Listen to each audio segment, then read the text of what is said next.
buenas noches a todos, bienvenidos a la noche de A24, ya estamos arrancando con todo, el programa hasta las 21 horas, con mucha información. Ahora vamos a contar porque hay mucha información económica y está revuelta la política.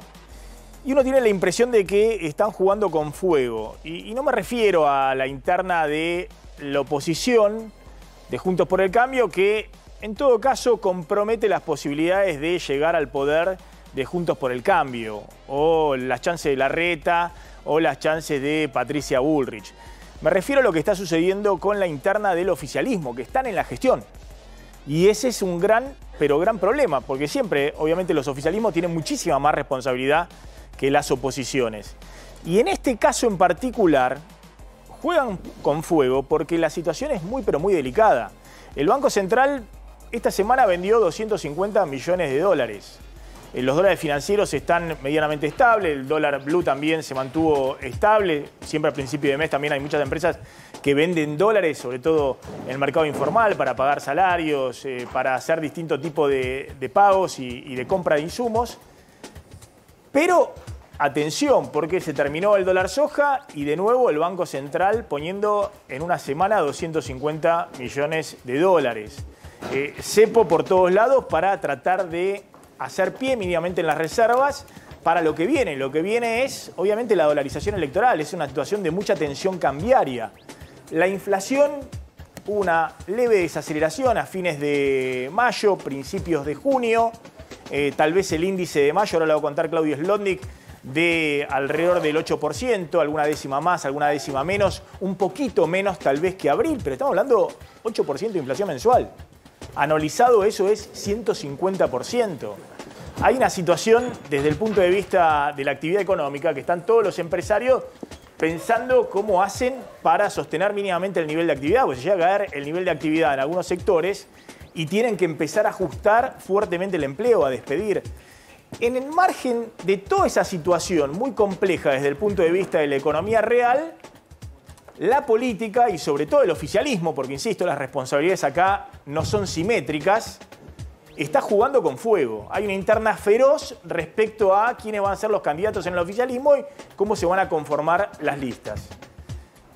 Yo hace rato que vengo diciendo, hace más de un mes, que esta economía no resiste que estén todos contra todos, en la oposición, el fenómeno Milei emergiendo y encima el oficialismo y el peronismo en particular por primera vez pensando que puede hacer una interna, una PASO, una primaria abierta como si estuviéramos en Estados Unidos y estuviera todo calmo.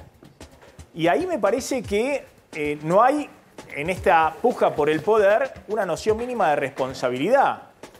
Imagínense, insisto, la primaria abierta del oficialismo entre, digamos, Guado de Pedro y Scioli, disparándose con qué, compitiendo sobre qué, y pensando en el día después, cómo queda después del 13 de agosto de la primaria la situación económica. ¿Qué presiones puede haber sobre el dólar?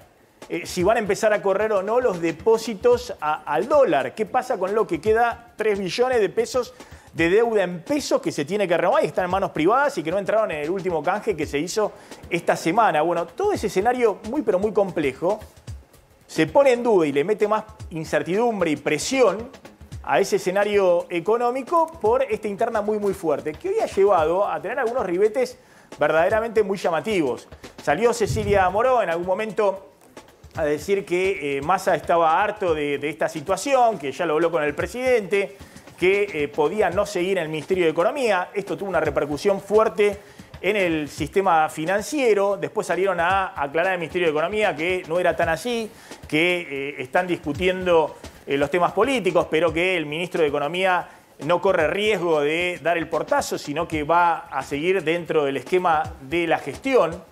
Ahora, debe urgentemente el oficialismo definir quién es el candidato. Si es Guado de Pedro, si es Kicillof, si es Scioli. Lo que está claro es que no pueden estar jugando a una interna abierta diciéndose cualquier cosa. Ahora van a ver, Cecilia Moró de un lado, salió a contestarle a Aníbal Fernández, se metió Scioli, están disparando Victoria Tolosa Paz, que es ministra, son ministros, ministros del propio gobierno. De un lado, Victoria Tolosa Paz, que es una ministra, Guado de Pedro, que es otro ministro, en un trasfondo de una situación económica muy, pero muy delicada. Obviamente todo esto tiene que ver con que a Cristina Fernández de Kirchner ya no le sirve el dedo y ahora se le anima a cualquiera. A Cristina se le anima a Agustín Rossi, a Cristina se le anima a Aníbal Fernández, a Cristina Fernández de Kirchner se le anima a cualquiera. ¿Y por qué se le anima a cualquiera? Y porque no es la Cristina del 54%, no es la Cristina del 2019, es una Cristina que tiene una cuota reducida del poder dentro del oficialismo. Ahora, más allá de esas cuestiones que tienen que ver, insisto, con la política electoral, es un gobierno que está en gestión y por eso la responsabilidad primaria del presidente. El poder ejecutivo es unipersonal en la Argentina. Yo sé que todos piensan que el presidente no importa, está decorativo, que no gobierna, que en todo caso hoy pasa todo por el Ministerio de Economía y el presidente está para jugar al poroteo político los próximos meses. No es así.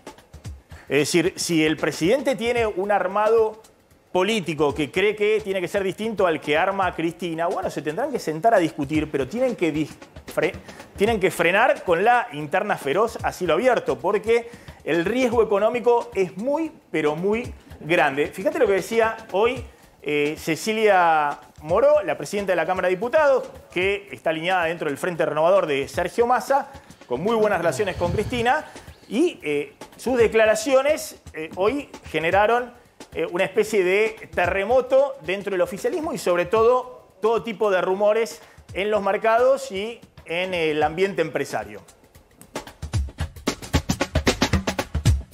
¿Es posible que el Frente de Todos se divida y se arme otro espacio? Yo eso no lo veo, pero sí creo que es posible que haya una reconfiguración política del gobierno. ¿Cómo sería? Y yo lo veo a Sergio y lo dije, y por ahí lo dije, digamos, en un momento de bronca, pero realmente lo siento, lo veo muy cansado de tanta presión, de tanto esfuerzo y la incompresión que hay por parte de algunos dirigentes de nuestro espacio político de no entender que hoy la cosa pasa por otro lado. La reconfiguración política del gobierno, ¿sería que Sergio se iría del Ministerio de Economía? Y yo no lo descarto, tampoco lo quiero afirmar, ¿no? Pero lo veo en un nivel de hartazgo, como dije el otro día, importante, ¿no? Bueno, después salieron a aclarar en el Ministerio de Economía que no está en riesgo la gestión del ministro de Economía.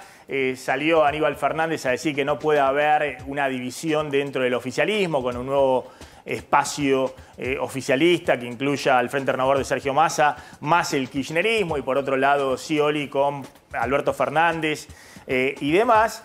Pero, insisto, más allá del ajedrez político, acá lo que está en juego es la gobernabilidad y es el peronismo el que tiene hoy la responsabilidad de gobernar el país y es el peronismo que por primera vez se encuentra ante la situación inédita de, más allá de cuál sea el resultado en las PASO, cómo llegan hasta diciembre. Es decir, ¿dónde están los dólares para llegar hasta diciembre? Es un banco central que está vendiendo dólares, se terminó el soja 3, es un gobierno que todavía no tiene anudado el acuerdo con el Fondo Monetario, las reservas están totalmente en cero o son negativas, la inflación corre, las presiones sobre el dólar y la brecha cambiaria del 100% son permanentes, hay cepo por todos lados. Bueno, la pregunta es, ¿quién gestiona y cuál es el armado político? Si la política del oficialismo va a tratar de contener el desbande económico o si va a ser el principal responsable para impulsar el desbande económico. Hemos visto al peronismo muchas veces en el 89, por ejemplo, hemos visto al peronismo en la oposición hablar de que era necesario un dólar recontra alto y sugerirle a los organismos internacionales que no le presten a la Argentina, en el medio del caos económico del final del gobierno de Alfonsín. Ahora vemos a un peronismo que tiene que gestionar y evitar la crisis total. La pregunta es si va a contribuir a tratar de que su propio gobierno llegue hasta el 10 de diciembre o si este tipo de internas van a detonar insisto, una crisis económica mayor. Decime qué pasó hoy en los mercados, qué pasó con el Banco Central y ya lo sumo a Lucas Romero. Bueno, hoy el Banco Central tuvo el cuarto día consecutivo de venta de dólares. Hoy fueron 48 millones de dólares, con lo cual en los últimos 4 días prácticamente vendió 248 millones. Con lo cual está marcando justamente la urgencia que tiene el gobierno de llegar a algún tipo de acuerdo con el Fondo Monetario Internacional, porque dólares no sobran. Los dólares, las cotizaciones estuvieron tranquilas, con estabilidad. El dólar paralelo en 484 pesos, el dólar contado con liqui en 596, es el dólar más alto que existe de los denominados libres, y el dólar bolsa en 473 pesos. Bien, hizo mucho ruido una encuesta que se conoció hoy de Federico Aurelio, de Aresco, me imagino encargada por el oficialismo, porque lo que buscaba medir era la figura de Guado de Pedro en la interna con Daniel Scioli. Y en esa encuesta, en una interna, Guado de Pedro, apoyado por Cristina Fernández de Kirchner, el Frente Renovador y el espacio que hoy está conteniéndolo, le gana a Daniel Scioli, ¿no? Por una diferencia de 16 o 15,8 o 11,6. Ahí ajustado, pero le ganaría a Daniel Scioli. Lo que hay que ver con atención es que la suma del Frente de Todos está tercero en esta encuesta encargada por el oficialismo. Está primero la suma de Juntos por el Cambio, donde también muestra paridad entre Patricia Bullrich, un poquito por arriba de Larreta, y está levemente arriba Juntos por el Cambio. Después está Milei como candidato único, y unas décimas abajo está el Frente de Todos. Y cuando se proyectan escenarios para octubre, cosa que es muy difícil porque nadie sabe después de lo que pasa el 13 de agosto quién retiene y quién no retiene los votos hasta octubre, hasta la primera vuelta, pero ojo que en esta encuesta ahí se ve que en octubre en la general saldría primero Pedro según cómo era la interna. Esa es Bullrich, no, esta es Bullrich y el otro...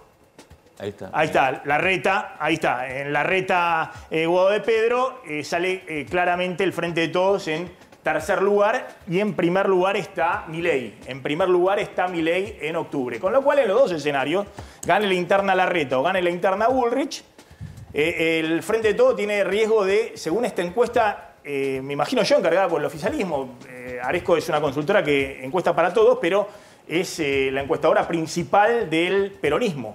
Es decir, ha hecho muchísimas elecciones encuestando para gobernadores y para dirigentes del peronismo.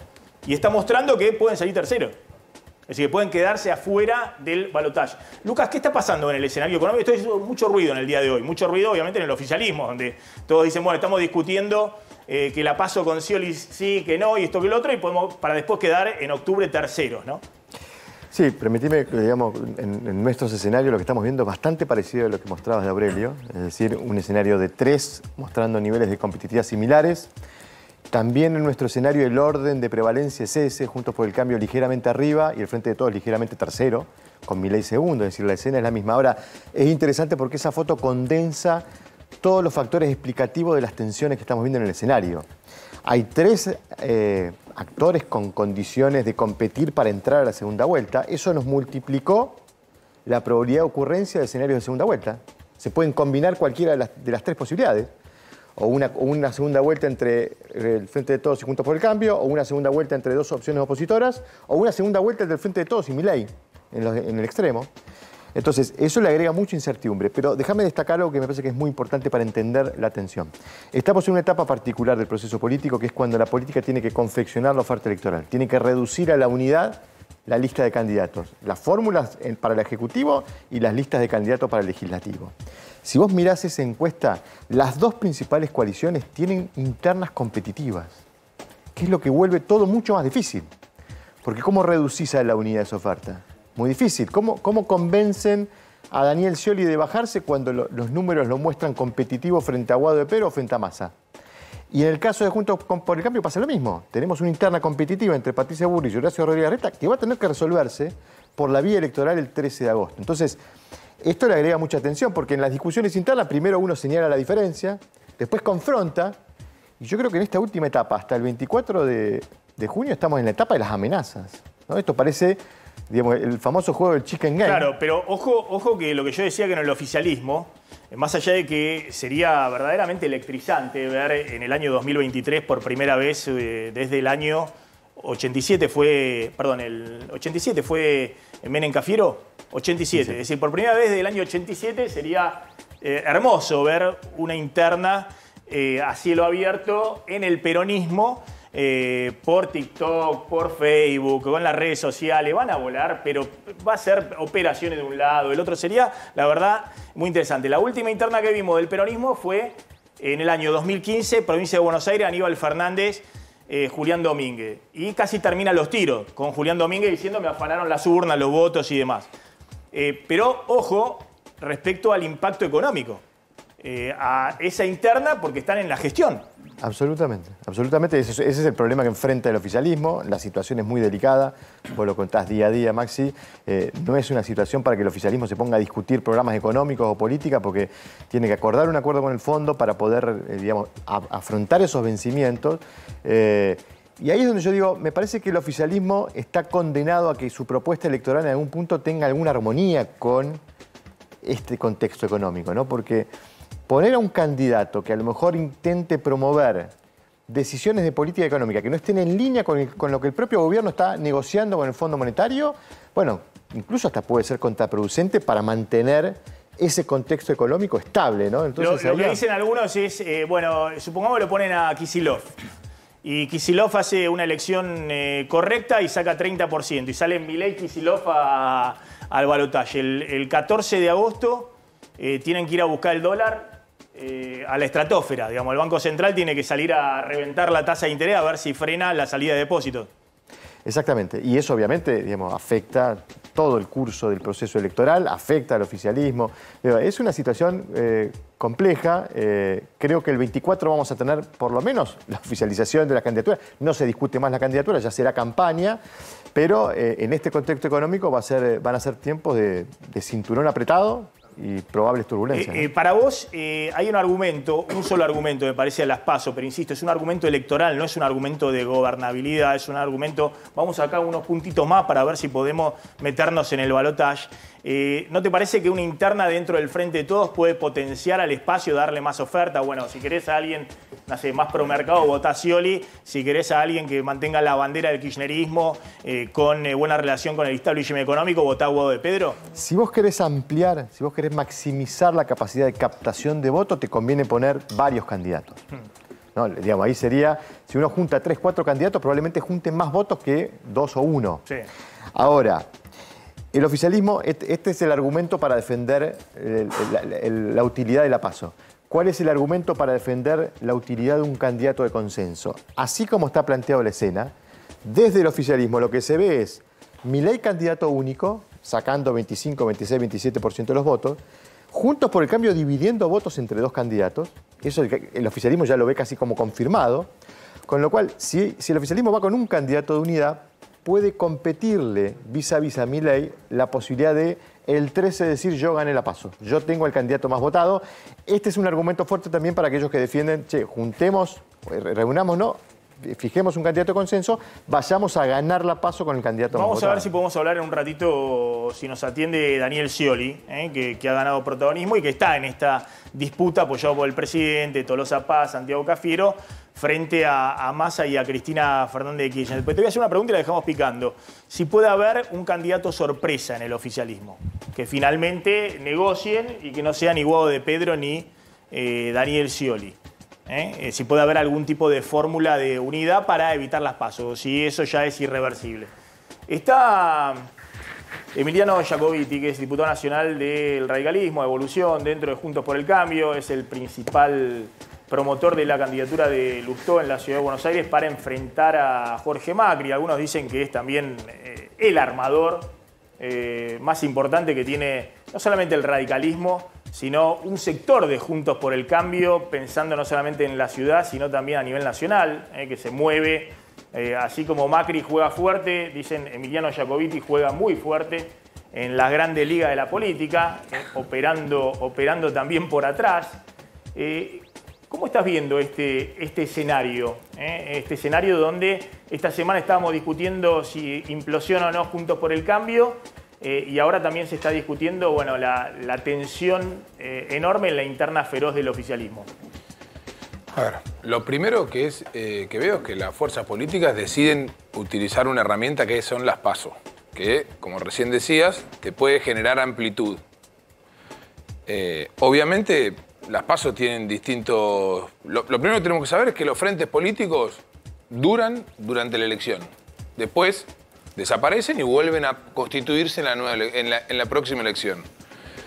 Todos los frentes políticos están tratando de tener el mayor volumen posible, algunos para sostener el gobierno y ganar, y otros, como lo estamos tratando de hacer dentro de Juntos por el Cambio, para generar un frente lo más amplio posible con los que pensamos parecidos, para tener un andarivel más grande y un músculo más grande para llevar adelante las cosas que a partir del 10 de diciembre, cuando nos toque gobernar. Particularmente yo trabajo para eso, para que Juntos por el Cambio sea un frente que tenga mayor capacidad de gobernar, que la alternativa que tenga la ciudadanía para la alternancia no sea volver al pasado, sino aprender de errores del pasado, aprender de lo bueno del pasado, pero generar un frente político que genere expectativas de gobierno, que genere y dé la sensación de unidad nacional, no de que solamente está ganando un frente, sino que es más grande que eso, que me parece que eso te permite tener una amplitud más grande a la hora de las políticas que tenés que tomar adelante en la Argentina.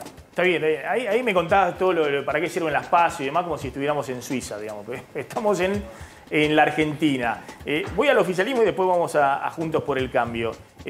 ¿Vos crees que es positiva, digamos, la discusión interna también en el oficialismo? Está gestionando, tiene 7 meses. No tiene reserva en el Banco Central, la inflación está bien arriba del 100%. Mirá, tiene que garantizarse, acordar algo mínimo con el Fondo Monetario.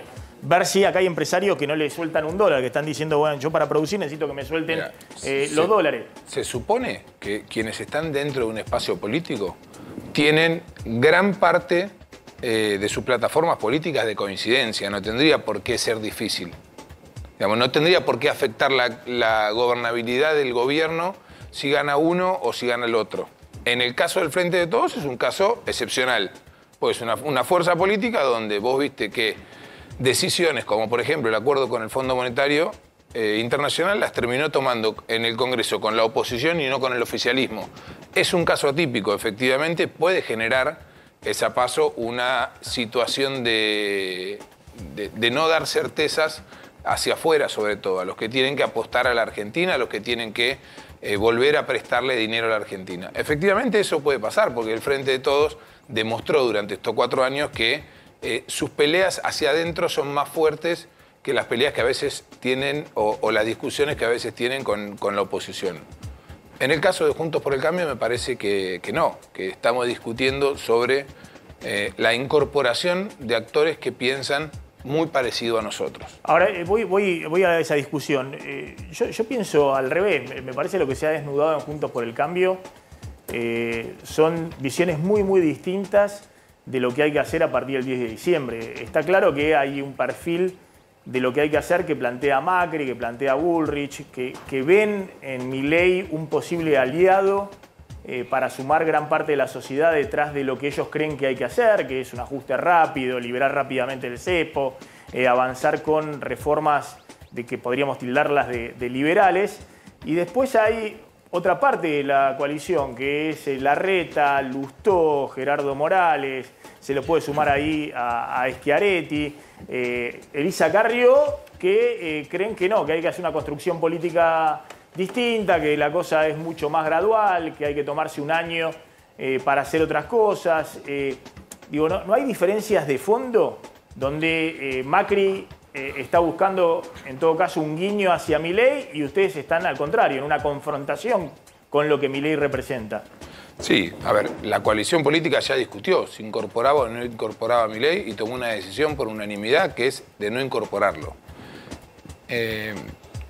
Yo no creo que tengamos visiones diferentes en el fondo, sí en las metodologías. Creo que todos en Juntos por el Cambio coincidimos en que necesitamos un Estado superproductivo que resuelva los problemas de la gente, un Estado que se haga cargo de las decisiones que tiene que tomar para poder generar empleo, para poder bajar la pobreza, para poder hacer una modernización de los convenios laborales, para poder ver cómo hacemos para que no sean más las organizaciones sociales las que decidan quién tiene la alta o la baja de un plan de ayuda social. Digo, no, me parece que en esas cuestiones tenemos una coincidencia.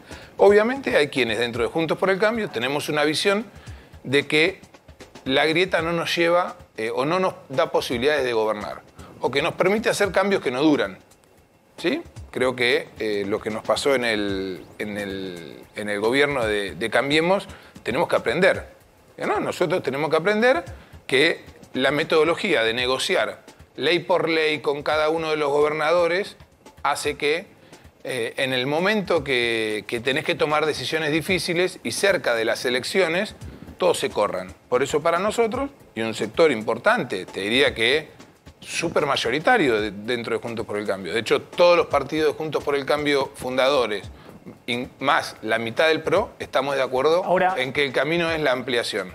Ahora, ¿no hay una impugnación de Milei que es muy fuerte y que de alguna manera está mostrando estos números sorpresivos? Pues hemos visto desde el regreso de la democracia un candidato que en tan poco tiempo genere casi un tercio de los votos o arriba del 25% largo.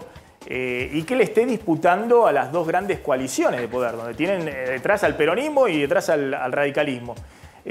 ¿No hay ahí una impugnación fuerte al fracaso tanto del Frente de Todos o del peronismo como al fracaso en el poder de Juntos por el Cambio? Y la sociedad dice, no, bueno, ahora que pase el que sigue. Bueno, yo creo, recién te decía, yo creo que la sociedad, después del fracaso de Alberto Fernández, no quiere volver para atrás, no quiere volver a lo que ya fracasó. Por eso nosotros tenemos la responsabilidad de generar expectativa en la sociedad. Digo, tampoco yo soy de los que creen, no es que no crea en las encuestas, porque no crea en quienes las hacen, sino creo que la situación en la cual se encuentra la población argentina de un nivel de hartazgo muy pero muy grande, con una sensación de inseguridad permanente porque no llega a fin de mes después de trabajar todo el día, hace que, como te dicen los encuestadores, 1 de cada 15 te responde el teléfono. Entonces es muy difícil ver qué tipo de veracidad tienen esas encuestas. Yo tiendo a no guiarme por eso, sino a guiarme por lo que creo que es más conveniente para la Argentina, para el país donde quiero que vivan mis hijos. Y si vos me preguntas, creo que tenemos que darle a la sociedad una expectativa de una salida. De un sendero que a lo largo del tiempo vas a poder ir haciendo cambios que perduren en el tiempo, entonces no tengan que ser cambios tan drásticos. Te hago una última breve. Vos seguís diciendo, por ahí escuché en los corrillos de la política que Jorge Macri finalmente no va a poder ser candidato a jefe de gobierno. No, yo no ¿Hay dije un impedimento legal? Yo no dije que no iba a poder, yo sí dije que para mí no podía por el antecedente de Adrián Pérez, que no pudo hacerlo con condiciones similares o más favorables para ser candidato a jefe de gobierno. Pero eso ya no hay tiempo, digamos, se tiene que definir cuándo. No, si alguien presenta alguna impugnación, la va a presentar recién cuando se oficialice la candidatura, a partir del 24. El 24 se oficializa. ¿Sí? Y vos crees que va a haber impugnaciones a...? A ver, nada, yo creo que no, lo dije públicamente y lo sostengo, digamos, para mí con los requisitos que presenta la ciudad, de la misma manera que el TSJ le dijo a Adrián Pérez que no podía competir porque no tenía los últimos 5 años de residencia interrumpida en la ciudad, Jorge Macri, que viene de ser jefe de gobierno y tuvo que acreditar 4 años de residencia, viene de reelegir y viene de tener cargos electivos en la provincia de Buenos Aires y nació en Tandil, no podría. Bueno, pues es la otra gran pulseada, ¿no? En la ciudad de Buenos Aires entre Lustó y Jorge Macri. Claro, eso cuando se definan las candidaturas. El 24, a partir de ahí hay que ver finalmente cómo... A partir de ahí comienza ese proceso, como comienza con todos los que se presentan en cada una de las categorías. Jacobiti, gracias. Muchas gracias a ustedes por la invitación muy y a amable. disposición. Gracias. Bueno, ¿qué pasa con la yerba mate? Acá hay 2 empresarios pyme, en un ratito vamos a contar un poquito para ir viendo las realidades, ¿no? Un empresario pyme del sector de gráficos, de tinta, que le va relativamente bien y un empresario del sector metalmecánico que le va mal, que en este momento está muy preocupado con la situación. Ahora vamos a estar hablando con ellos cuáles son las preocupaciones del día a día de los empresarios. ¿Qué pasa con la yerba mate? Bueno, el sector yerbatero, como ocurre con otras economías regionales, está teniendo un problema, además del tema de la sequía. Hay un problema puntual que tiene que ver con la falta de mano de obra. No consiguen mano de obra, así como el sector cítrico, también en el caso de la yerba mate, no consigue gente. ¿Por qué? Porque lo que argumentan los productores es que esa gente, digamos, se queda con el plan social, no va, digamos, no acude a los llamados de personal. Bueno, lo vimos esta semana. Y lo contamos cuando hablamos del tema de los limones, de los cítricos en Misiones, claro, donde no podían levantar la cosecha porque no había nadie que se quisiera emplear en blanco. Bueno, parece que lo mismo está pasando con la yerba mate. De hecho, este productor, que se llama Víctor Chamula, está en comunicación con nosotros. ¿Y está en dónde? ¿Dónde estás, Víctor? Gracias por atendernos, muy amable. Muy buenas noches. Yo vivo en la localidad de Comandante Andresito, en la provincia de Misiones, en la frontera con el Brasil, del otro lado de Parques Nacionales, ¿no? La verdad es que vivimos en un lugar espectacular, es una colonia que no tiene más de 40 años, hemos venido a ser patria de alguna manera en este lugar y bueno, es un plan de colonización netamente agropecuario con una cantidad bastante importante de secaderos e industrias yerbateras también. ¿Y qué está pasando, digamos? ¿Cómo se explica este tema que dicen que falta mano de obra para realizar las tareas ahí de la cosecha? Bueno, con respecto a la mano de obra, le escuchaba al señor que hablaba hace un ratito, este es un problema que lo está sufriendo todo el país, principalmente toda la parte agropecuaria. Nuestro problema específicamente es que los obreros no se quieren blanquear, no quieren trabajar en blanco.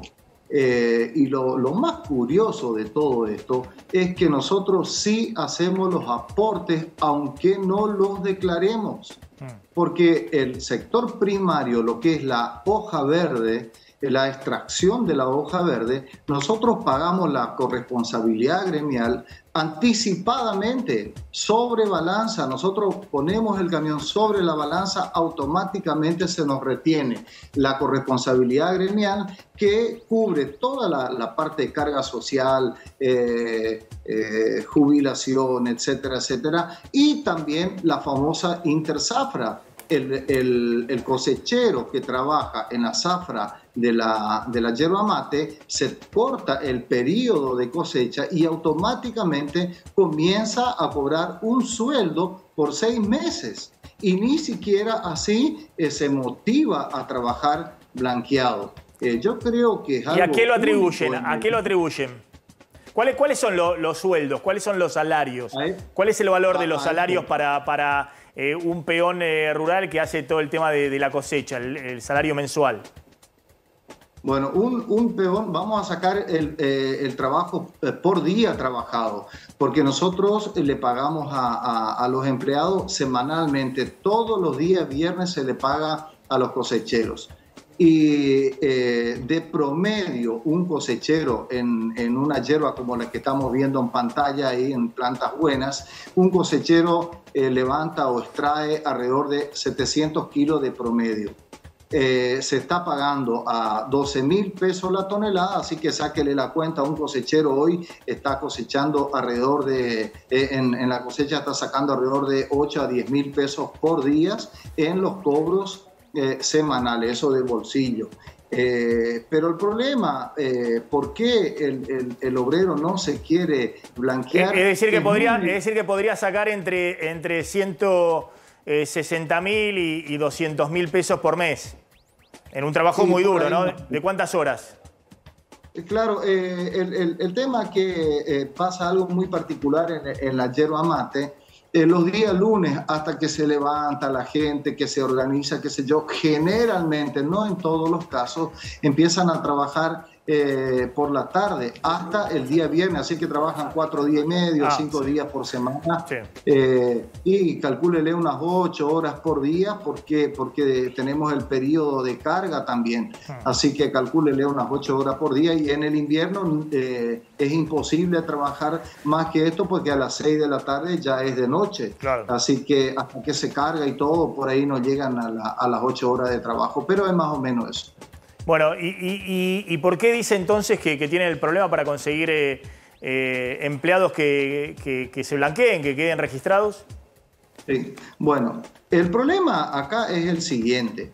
Hay dos planes sociales, uno que paga la provincia y otro que vienen directamente de Nación, que son totalmente diferentes. Ahora, ¿por qué la gente no se quiere blanquear? Ahí tenemos que partir esto en 3 grandes grupos específicamente. Tenemos la gente que hoy tiene, ponerle 40 años arriba, que ya no tiene hijos a cargo o tiene muy pocos, ya están grandes, etcétera, etcétera, quiere tener una jubilación, una obra social, la Intersafra, todos los beneficios que tiene trabajando legalmente. Ahora, eso sí se blanquean. Eso sí se blanquean, por supuesto. Sí. Esa es la gente que viene y te trae los documentos, todo perfecto. Y por sobre todas las cosas, esta es la gente que todavía tiene la cultura del trabajo, ¿me entiendes? Porque son personas grandes. Ahora, después tenemos el otro grande grupo que cobra en distintos ítems, por llamarlo de alguna manera, de planes sociales, o en distintos beneficios, alrededor de 100.000 pesos, un poco más, un poco menos. Entonces, esa es la gente que quiere trabajar en negro porque no tiene compromiso, trabaja un día, 2 días en la semana, va de una chacra a la otra, no quieren tener responsabilidades. Entre tantas otras cosas, por supuesto. Entonces, ¿qué pasa? Ahí es donde tenemos uno de los grandes problemas. Pero también aparejado a esto, los que se blanquean pierden. Por ejemplo, les voy a dar como ejemplo en cuanto a números. El salario universal, el Estado le paga le vuelvo a repetir como ejemplo, 10 pesos por persona, por niño. El salario con aporte cobra 5 pesos. Entonces ahí ya está perdiendo y después pierde otros beneficios que lo tiene que investigar y ver el Estado, porque la verdad que nosotros somos productores. Está bien, está bien. Sí, venimos contando. Pero lo que pasa también es que el obrero, cuando vos, no en todos los casos, convengamos que esto no es generalizado, ¿me entiendes? Hay gente muy seria, responsable, trabajadora, honesta, pero convengamos de que es así. Pero ¿qué pasa? Renuncian al trabajo. ¿Por qué? Porque ahí gozan del beneficio ingresan en otro plan que se llama el plan de desocupado, una cosa así, que cobra y después cobra todo el resto de los beneficios, entonces le van dando la vuelta. Está bien, Víctor. Está bien. No, lo que sí es generalizado que usted cuenta que hay un problema a nivel nacional en una situación extraña que ocurre con esta economía, que es que estamos en una economía que todavía tiene un nivel de actividad importante, está con 120% de inflación, estamos con cepo por todos lados, con precios algunos que están por arriba, otros están por abajo y demás, pero hay un nivel de empleo elevado. Hay mucho empleo informal, están en el medio los planes y hay sectores del agro que no encuentran trabajadores en blanco. Y hay sectores también de las ciudades donde hay problemas, donde no se encuentran ni siquiera trabajadores informales. Digamos, acá hay sectores de servicios, gastronómicos y demás, donde no hay posibilidad. Hemos sacado de distintos empresarios conseguir trabajadores. Algunos dirán, bueno, paguen más y van a conseguir trabajadores, pero bueno, es un poco la ecuación. Digamos, de hecho hay tan bajo desempleo justamente porque el salario real está derrumbado, digamos. en la ecuación de todas las empresas el salario ha perdido peso frente a otras cuestiones dentro de la empresa. Los servicios, los insumos, otro tipo de costos dentro de las empresas. Digamos, obviamente esto juega, pero en el caso que estamos hablando empieza a jugar también todo el esquema de incentivo de los planes sociales, que se pierden si alguien blanquea a un trabajador y donde evidentemente no está jugando el tema del empalme porque hay algún tipo de asistencias que no están dentro del empalme. Por ejemplo, la tarjeta alimentaria, que es hoy muy importante, obviamente, para muchas familias de bajos recursos. Víctor, gracias. La seguimos en otro momento. Me parece muy interesante esto. Vamos a seguir contando en distintas realidades del país lo que está sucediendo. Muy amable, ¿eh? Listo, muchísimas gracias. Gracias. Bueno, la verdad que este es un tema para charlarlo muchísimo y nos llevaría mucho tiempo para desmenuzar de alguna manera esto, sí. Víctor, gracias. Le propongo, vamos a seguir discutiendo esto. La idea es ver un poquito qué está pasando en la economía real. Acá tenemos también dos empresarios pyme del sector industrial que queremos escuchar un ratito, por eso le propongo, vamos a seguir con esto en las próximas semanas. Muy amable, Víctor. Ahí estaba. Muchísimas gracias. Gracias. Desde Misiones. Bueno, dame un dato y vamos a hablar con Daniel Scioli, que es uno de los que está hoy en medio de esta interna feroz que hay en el oficialismo. Inflación, fíjate lo que está pasando. Mes de mayo, esto ya ocurrió. Acaba de conocerse el relevamiento que hace el Banco Central entre las principales consultoras. Las consultoras dicen que en el mes de mayo la inflación fue del 9%. Sí. Y que este año va a terminar la inflación en el 148,9%. Sí. Veníamos del 126. Esa es la encuesta de relevamiento de expectativas de mercado que hace el Banco Central a 60, 50 consultoras. Universidades, también hay obviamente bancos que dan sus opiniones respecto a qué va a pasar con la inflación. Para que se den una idea, la inflación en febrero proyectada para el año estaba abajo del 100%. Ahora ya están pronosticando casi 150% de inflación. Esta ha sido la aceleración de los últimos meses. Bueno. De todas maneras, atención porque todos están pronosticando que en mayo puede ser del 9% la inflación. Se va a conocer el miércoles que viene. Pero el relevamiento propio del Banco Central, que anticipa a los datos del INDEC, está dando algo distinto. Está dando que la inflación de mayo empieza con 7.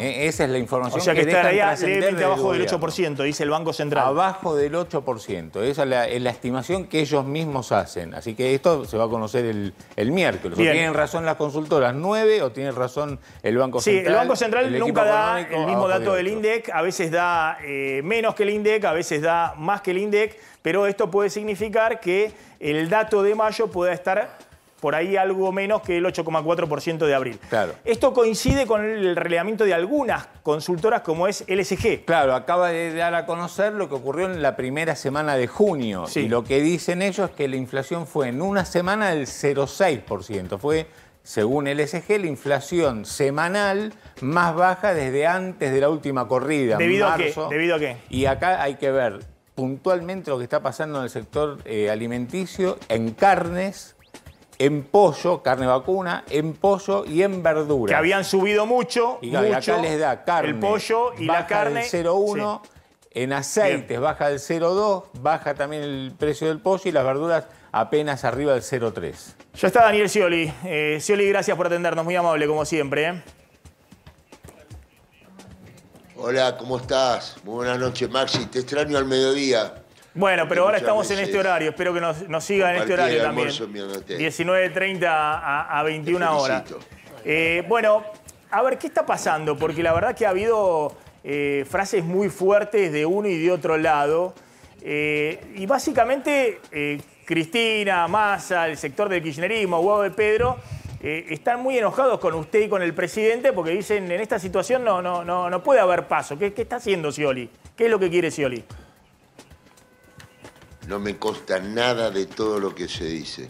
Yo estoy convencido con mi experiencia y con mi sentido de la responsabilidad que la unidad está garantizada al final de las PASO y que es el mejor orden político y económico.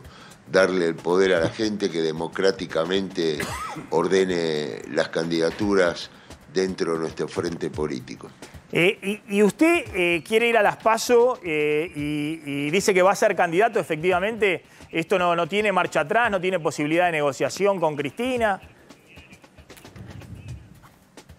No, yo estoy decidido porque estoy convencido que el tiempo que se viene, la ciudadanía en su mayoría va a ir en búsqueda de la alternativa que dé previsibilidad, confianza, coherencia, sensatez, una agenda, un programa de desarrollo hacia el futuro de un shock productivo muy contundente, donde van a venir las soluciones de fondo a los problemas que el país enfrenta.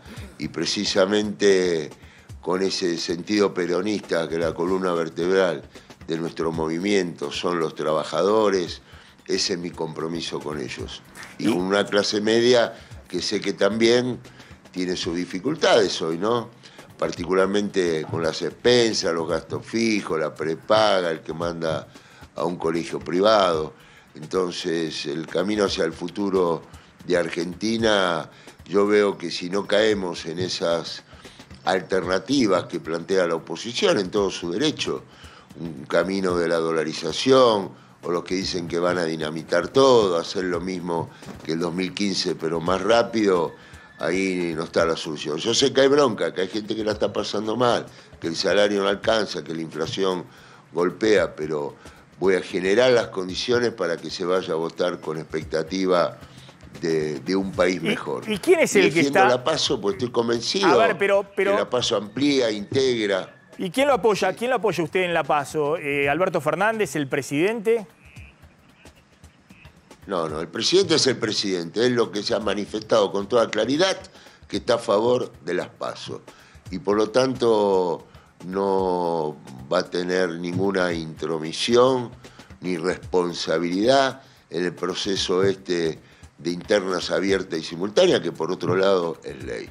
Luego seguramente finalizada la PASO, ahí ya espero que de todos los sectores se encolumnen detrás de un programa, de una propuesta, que tenemos que ir en búsqueda de integrar a ciudadanos independientes, indecisos, explicándole con toda claridad cómo vamos a avanzar. Lo mío no es en contra de nadie, es a favor de todo, a favor del país, Maxi. ¿Y qué es lo que...? Por eso yo he tomado esta decisión. Sí. Ahora, ¿no hay posibilidad, digamos, de una negociación con Cristina, con Massa, que se sienten, además los que han formado el Frente de Todos, Alberto Fernández, Massa, Cristina, y resuelvan algún tipo de lista de unidad, digamos, que le meta menos tensión a la situación económica?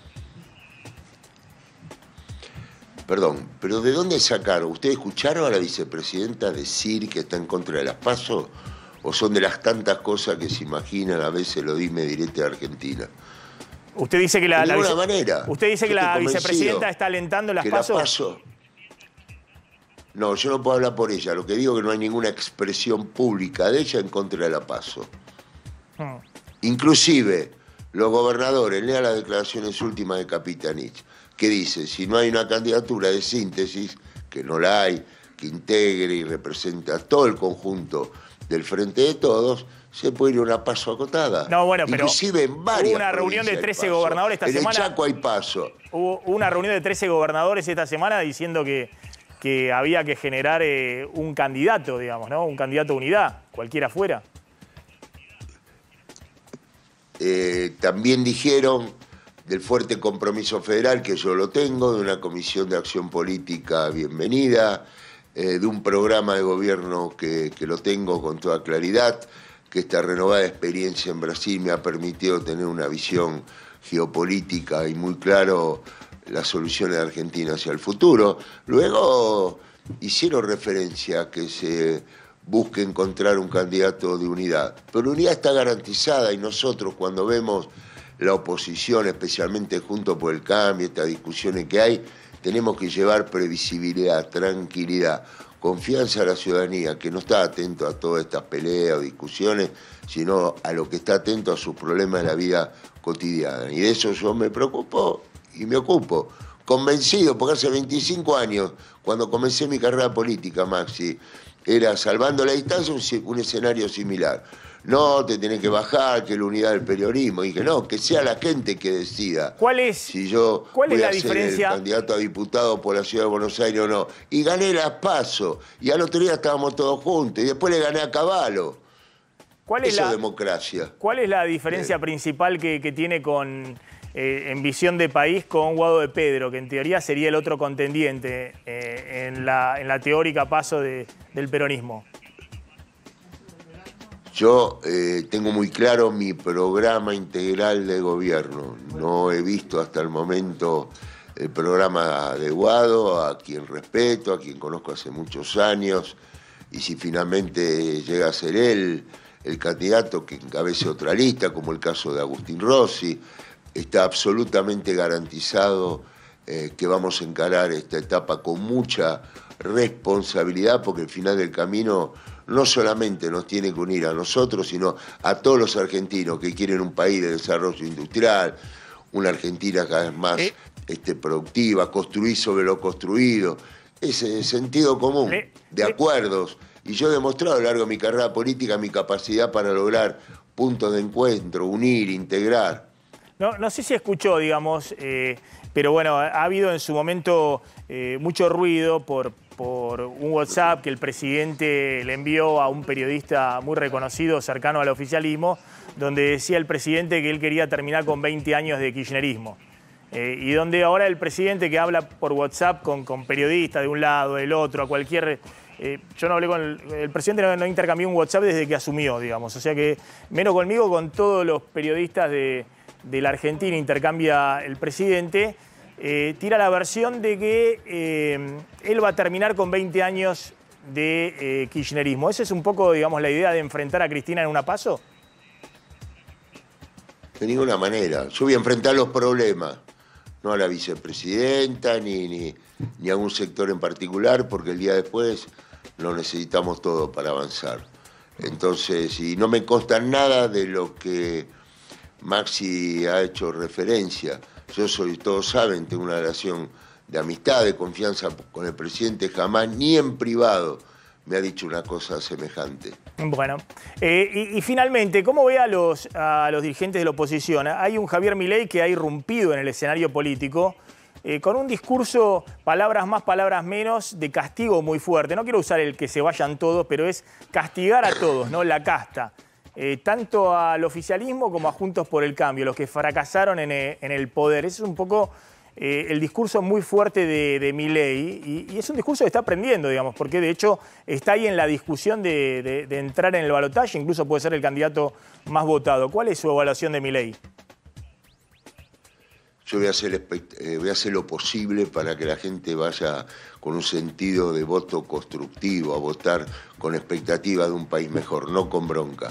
Javier, la inteligencia, la habilidad que tiene, interpretar la bronca, que la hay, y la gente tiene razón, y no hay más margen para sufrimiento, para ajuste, y él está representando eso. Veremos cuando llegue el momento. Yo quiero que los trabajadores que han vuelto a la fábrica, sectores estratégicos como el caso de la energía, agroalimentos, economía del conocimiento, que impacta tan positivamente en el mundo del trabajo de los jóvenes, vayan a votar en defensa propia. Usted lo conoce a Milei. Usted lo conoce a Milei, ¿no? Sí, lo conozco. Lo conozco bien, claro que sí. En el 2015 había un grupo de economistas que estaba cercano a su candidatura, Miguel Ben, ya fallecido, Mario Blecher, el expresidente del Banco Central, y en ese momento también usted tenía diálogo con Javier Milei. Sí, y cuando tengo oportunidad de cruzármelo, conversar con él, hablamos. La política es eso, para mí es normal dialogar, pero es mucho más natural y necesario tomar decisiones. Inclusive tengo mi cabeza abierta. Milei, una de las cosas que plantea, reducción, simplificación de impuestos, avanzando hacia una Argentina normal, son temas que están en mi agenda, porque yo en Brasil, Lula, estoy viendo que lo está implementando. El ordenamiento del Estado, lo que no significa un ajuste, un desmantelamiento del Estado, ni un cierre de las operaciones de aerolíneas argentinas, son temas que están en mi agenda. Bien, y finalmente... Entonces tengo la posibilidad de incorporar y escuchar. Le quiero preguntar finalmente, porque a mí las internas del peronismo me marean, ¿no? Hemos visto una foto de Guado de Pedro, integrante de la Cámpora, con Luis Barrionuevo, el líder del gremio gastronómico, que en los 90 decía que era no menemista, sino recontra alcahuete del menemismo, ¿no? ¿Se acuerdan? Barrionuevo. de las frases célebres. Y ha dicho Barrio Nuevo que para él Guado de Pedro va a ser el próximo presidente del país, el integrante de la CAM. Por esto ya ha hecho mucho ruido, digamos, en los sectores más de izquierda del kirchnerismo. Y muestra también la versatilidad que tiene Guado de Pedro manejándose en todo el espinel del establishment económico, sindical y demás. Pero del otro lado está esta foto de Scioli con Facundo Moyano. Bueno, Hugo Moyano, pero bueno, no, Hugo va y viene. Hugo Moyano. Está bien, pero está. No está, pero no está. Bueno, no, está bien, está bien. No, pero está Hugo Moyano. No, pensé que estaba. No, pensé que estaba el Moyano combativo, digamos. Pensé que estaba Pablo Moyano, no, pensé que me. Pablo, estuve el otro día con él en una cena de muchísimos gremios. Y hay foto también con Pablo Moyano, porque eso es lo que me mareó a mí. Hay foto. Busquemos la foto con Pablo, porque Sí. Hugo va y viene, Hugo ha venido, menos con Menem, que fue un contendiente fuerte de Menem, se le plantó en la calle en los 90. Después ha ido y venido con todos, hasta Cristina lo acusa de haber ido y venido con Macri. Pero Pablo Moyano se suponía que era el ala izquierda del kirchnerismo, cerrando fila con Cristina. Hoy está, a ver si la busquen la foto, digamos, de Scioli con Pablo Moyano. ¿Cómo se entiende estos realineamientos? Digamos, Barrio Nuevo con Guado de Pedro y Pablo y Hugo Moyano con usted. Viva la libertad, la democracia, que cada uno tiene el derecho a tomar la posición que considere la mejor. Yo siempre he hablado con todos los sectores, y mucho más con mis compañeros del movimiento obrero. ¿Cómo no voy a escuchar la necesidad del sector automotriz hablar con Piñanelli? ¿Cómo no voy a escuchar a Pablo y a Hugo cuando el tema logística, transporte es un tema central en mi agenda de mayor competitividad en el tiempo que se viene? Scioli, gracias. ¿Cómo no voy a escuchar la preocupación de Juan Pablo, que el secretario general de los aeronavegantes, cuando escucha por ahí lo de Aerolíneas Argentinas? Obviamente, yo represento eso, la defensa del trabajo. Gracias, Scioli.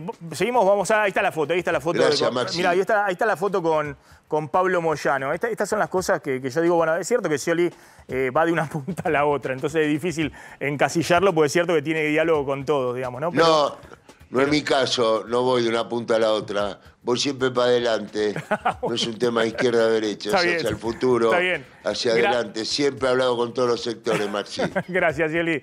Ahí estaba, Daniel Scioli, que está plantado, parece que no se quiere bajar. Vamos a ver, ¿puede ser que efectivamente haya paso? Hay tiempo ahora, hasta el 24, ¿no? El 24... Bueno, lo señalábamos hoy temprano. Es una paso que en los números se está mostrando competitiva, ¿no? ¿Y cómo uno le puede convencer a Daniel Scioli de bajarse teniendo este apoyo que están mostrando en las encuestas? A ver, yo digo, el incentivo para el oficialismo es ir a disputar ese primer lugar el 13 de agosto.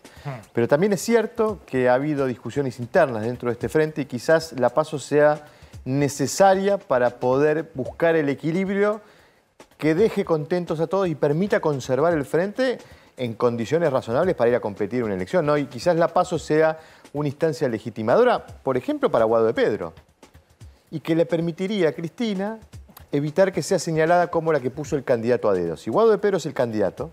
Que es el candidato de menos conocimiento. Pero además es un candidato que está muy referenciado en Cristina. Si Guado de Pedro va a una paso, esa paso le permitiría a Cristina desentenderse de ser ella la que puso a dedo el candidato, ¿no? Que se legitime en una paso venciendo en este caso a Daniel Scioli. Yo había dejado picando la pregunta, ¿no? Si es posible que haya un candidato sorpresa, de que hagan una negociación a último momento y que finalmente terminen encolumnándose detrás de un único candidato.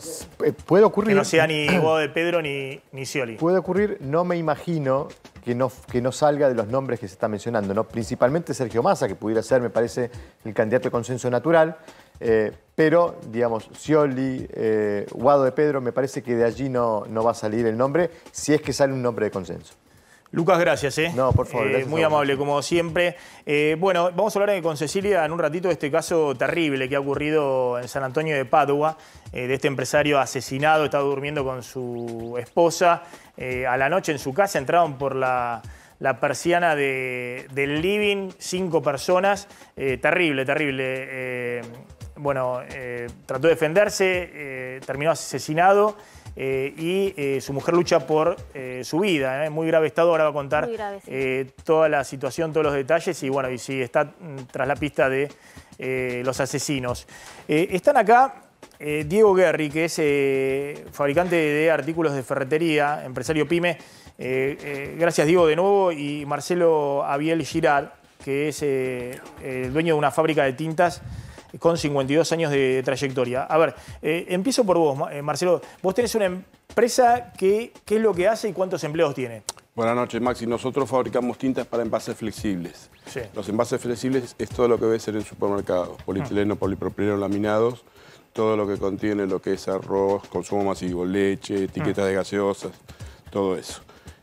Para ponerle las letras, todas esas cosas en los envases. Nosotros fabricamos la tinta y hay alguien que produce el envase y se le provee el envase ya terminado al fabricante de alimentos. O sea, ustedes son unos proveedores de insumos, de este insumo que es la tinta. Un eslabón de los proveedores de insumos. En el caso de la yerba, como recién veíamos a Misiones, nosotros proveemos a Misiones la tinta, hay alguien que hace el envase en papel o polipropileno y le da al que envasa la yerba al productor de yerba. ¿Y a ustedes cuántos empleados tienen? 50. 50 empleados. ¿Cómo les está yendo? Bien, nosotros del año, todo nuestro sector, que somos fabricantes de tintas, que no es la realidad de todos los rubros de tintas, otros están caídos, pero nosotros, como estamos muy ligados al alimento y al consumo masivo, estamos creciendo. Hasta aún hoy estamos creciendo en volumen de ventas y en volumen de consumo. ¿Están con muchos pedidos? Estamos con pedidos, estamos con trabajo y estamos rentables. Lo que tenemos es un serio problema desde marzo del año pasado con la primera resolución, la 7466, que salió del Banco Central, es con el tema de las importaciones. ¿Ustedes necesitan insumos importados para producir? Del 40 al 60% de una tinta lleva productos importados. El otro 40 o 60% que se compra acá lleva, siempre que son resinas, aditivos, lleva algún producto importado que también nuestros proveedores tienen problemas. Es decir, ustedes están con nivel de actividad, con ventas, tienen alguna restricción por lado de oferta de insumos importados. Ese es el problema básico. Restricción grave, porque estamos jugando en un filo muy finito. Nos estamos prestando entre los distintos fabricantes, nos prestamos, a mí me falta esto, te lo presto, yo le presto al otro, pero bueno, llega un momento que se acaba. También hay importadores de pigmentos y otro tipo de productos químicos que importan solamente y proveen a las pinturas, a la fábrica de tinta. Lo que pasa es que esos hoy están con un dólar de 500, con un dólar blue. Si yo le pido 300 kilos de un pigmento y me dicen, te doy 60 y me tenés que dar el dólar blue. Dólar blue, y eso entonces, obviamente yo todavía estoy con los dispara los precios. No lo puedo hacer, en algunos casos lo he hecho, un componente que lleva poca cantidad que lo puedo hacer, lo amortiguo, pero no. A ver, y lo sumo a Diego Guerri, que tiene una fábrica de artículos de ferretería. ¿Vos qué producís, Diego? Fabrico tarugos, tornillos, viruta de acero. Me acuerdo. Vos estabas con la fábrica ahí haciendo el video en su momento. Exactamente. Desde la fábrica. Está bueno el video, a ver si lo podemos encontrar. Porque vos contabas que tenías problemas, porque tenías muchas máquinas paradas y tenías que despedir empleados, porque no... El año pasado, 4 meses sin trabajar de todo. En un sector, en el principal sector de nuestra empresa, que facturamos el 40% de los ingresos, 4 meses parado. En el sector de tornillos estuve 6 meses parado. ¿Por qué? O sea, porque no había materia prima. Al no haber materia, no podíamos prender las máquinas. O sea, teníamos pedidos, pero no había materia prima. Nos entregaban, trabajamos 2 días, 3 días no, una semana sí, una semana no, un mes sí, un mes no. ¿Cuál es la materia prima que no conseguías? En aquel momento eran alambres. Sí. El alambre que venía de Brasil, mi proveedor lo procesaba y me entregaba a mí. Es como si él se queda sin un insumo y después no puede entregar la tinta, entonces no puedo entregar el envase. ¿Y cuántos empleados tenés vos? En la actualidad un poco más de 50. ¿Y tenías? Llegamos a ser 60. Es decir, tuviste que reducir personal porque no tenés actividad. Busquemos ahí el video, porque me acuerdo de Diego, claro, que él contó y de alguna manera viralizó la situación. Vos tenías la empresa ahí con las máquinas paradas. ¿Las máquinas paradas? ¿Eso sigue siendo hoy? No, hoy no pasa. Hoy estamos cargando la mochila de haber estado todos esos meses parados, con la consecuencia supereconómica que generó toda esa situación. Y hoy no está la venta que había antes. O sea, hoy estamos produciendo, pero a un nivel base. ¿Producís los tornillos y a quién le vendés? Nosotros le vendemos a distribuidores de artículos de ferretería Lo que producimos en general va a distribuidores de artículos fértiles, al rubro intermedio, a la distribución. Sí. Hoy hay cierto nivel de venta, pero ves que eso está decayendo. El nivel de venta está... Para abajo. Está planchado. ¿Desde cuándo? No, a partir... Es decir, el nivel... El golpe fuerte fue cuando empezó el Mundial. El año pasado... Cuando empezó el Mundial, ahí se paró todo, a nuestro rubro. El año pasado, noviembre, diciembre, ahí se paró todo. En noviembre, diciembre, ahí se paró todo, que es el momento donde en teoría es el momento más alto de la temporada. Bueno, nuestro rubro no tuvo temporada. Es decir, que cuando el año anterior, a principios del año pasado, el 2022, cuando estaba saliendo la pandemia, 2021 hubo un crecimiento fuerte y demás, cuando estabas con mucho nivel de actividad, no tenías insumos. No, hasta ahí tuve. Los primeros meses del año pasado, tuve. Tuviste, pero en un momento tuviste que parar porque no tenía... Tuvimos que parar en el momento donde la temporada arrancaba, ahí yo no tuve materia prima. Ese fue el momento más crítico, que fueron los últimos meses del año. Sí. Porque el video mío creo que fue la crisis de julio, se disparó el dólar. Ahí... frenaron las importaciones, ¿te acordás? El pago de importaciones, la salida de Guzmán, Bataki. En ese momento, ahí nosotros entramos en graves problemas de abastecimiento de materia prima y ahí nos mató. ¿Cómo, le pregunto a los dos, cómo es, digamos, hacer o manejar una fábrica, una industrial, con pago de salario, manejar proveedores, clientes y demás, con 120% de inflación? Y es muy difícil, muy complicado, es diario el tema. Nosotros nos levantamos a la mañana y tenemos que vender, importar, comprar local, fabricar, pagar salario y exportar también. Y es una carrera de obstáculos. Hoy está prácticamente todo contado. Hay que tener capital para poder solventar eso, porque está todo contado. Y el mercado, por lo menos el mío, yo vengo de Cejera, que bueno, hay 60 cámaras, están todas cayendo. Sobre todo están cayendo más a partir de abril, donde hubo esa mini corrida donde todos cierran las ventas. No quieren perder su capital. Todos se quedan con los stocks, no quieren entregar los stocks porque no saben si se descapitalizan, digamos. Cuando después tienen que reponer, no saben a qué dólar, si van a conseguir los insumos para fabricar. Lo poco que venden, lo venden al dólar book, bueno, eso genera...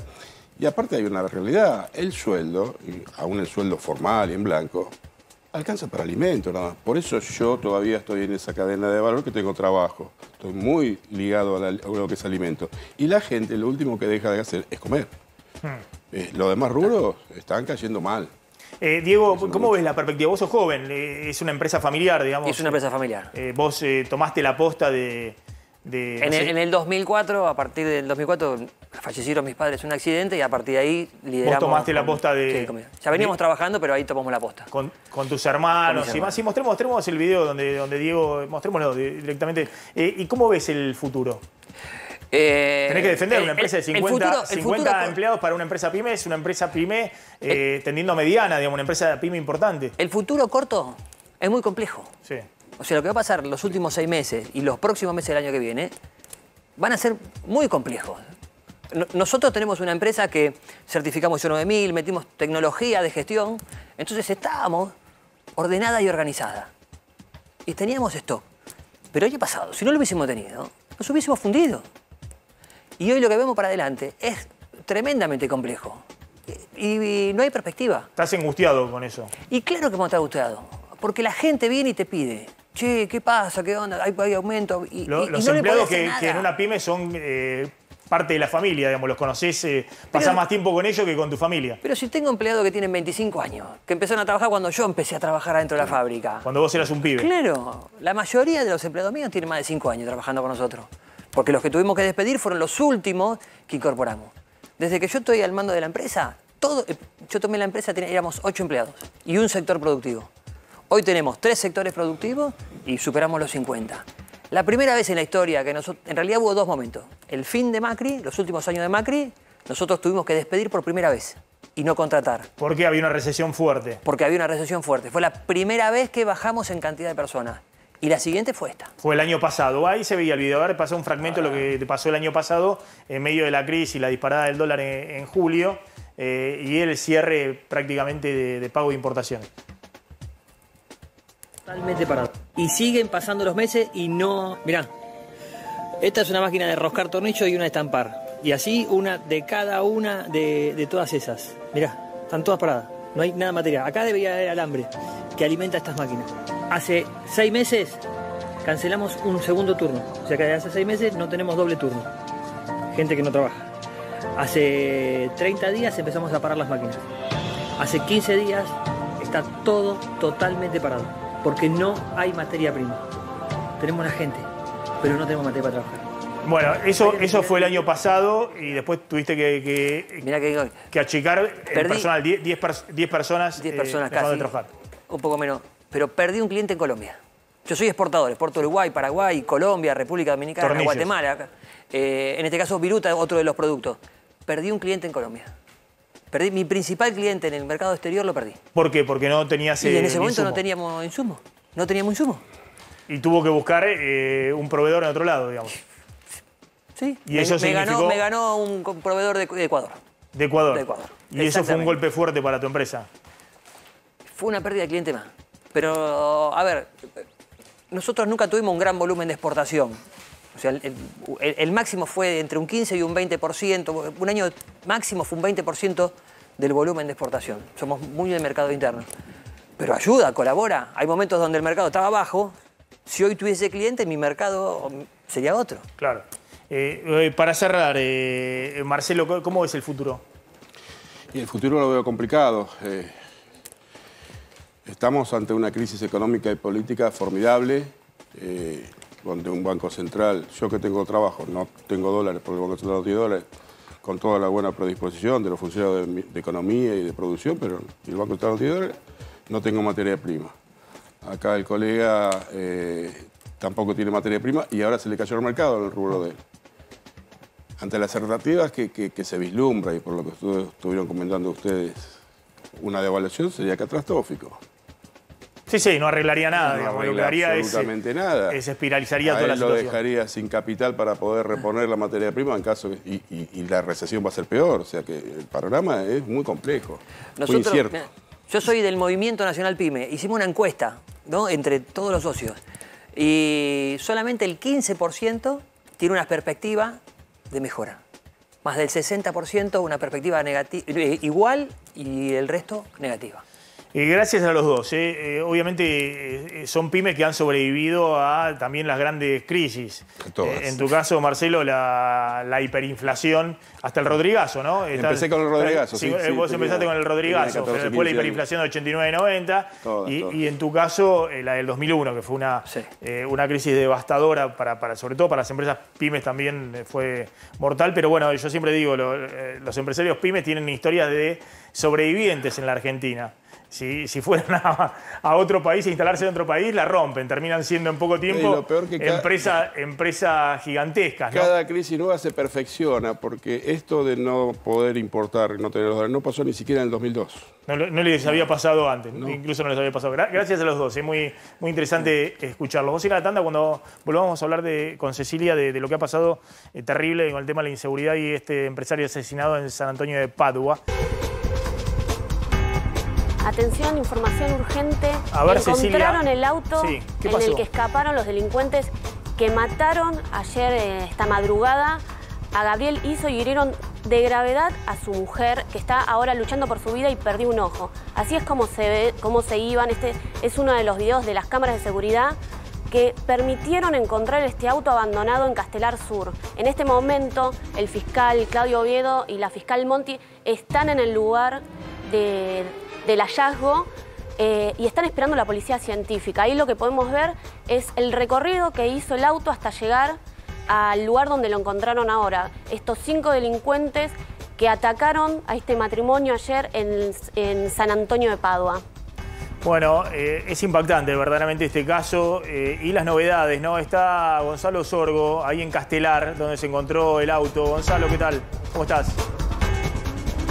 Buenas noches, Maxi. Buenas noches a todos en el piso. Sí, exactamente. Estamos en este momento en Gervasio Pavón, 3525, donde encontraron el vehículo estacionado con el que aparentemente las personas, los malhechores, se escaparon en el día de ayer en la madrugada y están en este momento haciendo el allanamiento. Ahí el Duende está haciendo un gran trabajo en nuestra cámara porque trata de tener las mejores imágenes. Pero encontraron personas adentro, pero en el vehículo no encontraron nada, hicieron una investigación, Maxi, y te digo lo siguiente, no tiene ni siquiera ni pedido de captura, no tiene deudas de patente. Aparentemente el vehículo estaría bien, normal, pero es con el que se habrían escapado los malhechores en el día de ayer, en la madrugada. Sí, nos vamos corriendo porque nos están sacando el personal de la DDI, pero por lo menos podemos mostrarte imágenes de lo que está pasando en este momento, el allanamiento que ya lleva aproximadamente, Maxi, casi una hora. Gonzalo, te quedas ahí con el móvil de A24, ya está llegando Trebuch, seguramente van a continuar con el tema. Complétame, Cecilia, las últimas novedades. Ahí llega Policía Científica, mirá, ahí llegó. Maxi. Sí, va a ser seguramente las pericias, porque la Policía Científica está llegando al lugar para levantar seguramente lo que son los rastros de las personas que estuvieron dentro del domicilio de este matrimonio ayer en San Antonio de Padua y los atacaron de una forma muy violenta. Gabriel quiso defenderse y tomó su arma y empezó a dispararles. 5 tiros le dieron, al menos. Todavía el resultado de la autopsia no está. También lo acuchillaron, lo apuñalaron, al igual que su esposa. Su esposa se está recuperando, ingresó en muy mal estado, perdió un ojo, el ojo derecho. Y este recorrido de las cámaras de seguridad permiten llegar a este auto que ahora mismo está por ser peritado por la Policía Científica en el lugar. Bien, Ceci, nos estamos retirando, ya está llegando Esteban Trebuch, se quedan con él, seguramente los móviles de A24 presentes en el lugar. Nosotros nos reencontramos el lunes, 19:30, como siempre. Tengan todos muy buen fin de semana. Chau, pásenle bien.